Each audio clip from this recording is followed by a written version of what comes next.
Now, in his latest monologue, comedian, and he is a lefty comedian Bill Maher, strongly supported Israel, pointing out that the left tends to criticise a country that upholds the principles of liberal democracies in a region that's dominated by Islamic fundamentalism.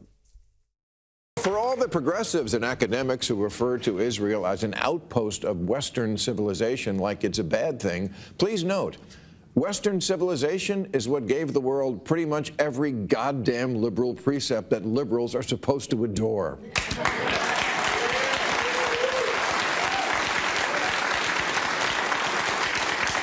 Individual liberty, scientific inquiry, rule of law, religious freedom, women's rights, human rights, democracy, trial by jury, freedom of speech. Please, somebody stop us before we enlighten again.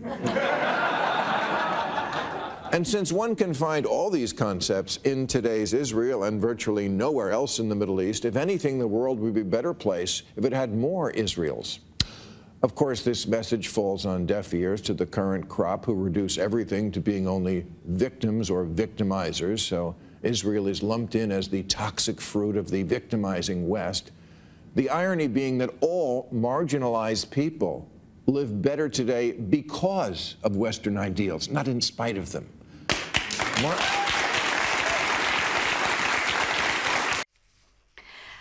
Not difficult to agree with all of that. I mean, he speaks common sense, a trait that's missing from the modern left, but he's still got a bit of it. Yeah, that's right, Rita. I mean, what he was saying was pretty sensible. Some people might be surprised what he was saying was so sensible, but shouldn't this be applauded? Oh, absolutely. And he's one of the few who has got the guts to do that, because there'll be many in his audience who don't like hearing that, but he's happy to say it. Now, I know you like it, Bet. It's Melbourne Cup Day, so Melbourne, public holiday for a horse race. That's how we do things. Look at these odds from Sportsbet. Latest odds on the 2024 US presidential election. Interesting indeed. Donald Trump is now favourite to win at $2.63, while Joe Biden is $2.80.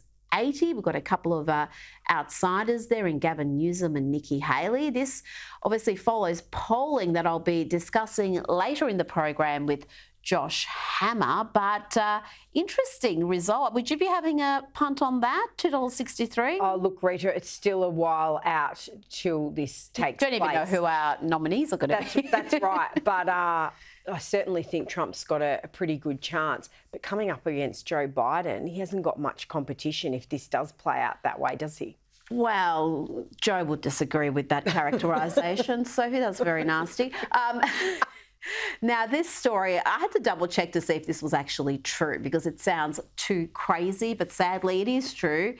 Anne Frank has become the latest figure to be a victim of cancel culture and efforts to be inclusive. A kindergarten in East Germany has decided to change its name from Anne Frank to World Explorer Kindergarten to be more inclusive. This has sparked debate amid the Israel-Hamas conflict. And so before I get your response, I want to get the commentary of my favourite parody account on Twitter, Titty McGrath, who said, "Fantastic to hear that the Anne Frank Kindergarten is being renamed to be more diverse and progressive.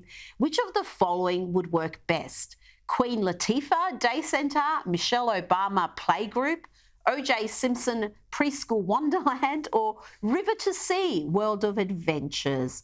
Of course, that account is run by the very droll Andrew Doyle.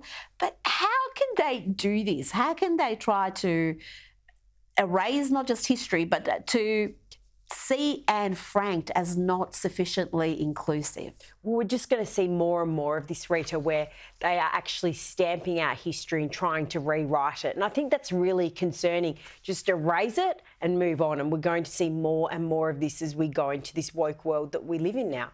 And I think I know why they're making that decision, because there might be certain demographics who are not happy with that name.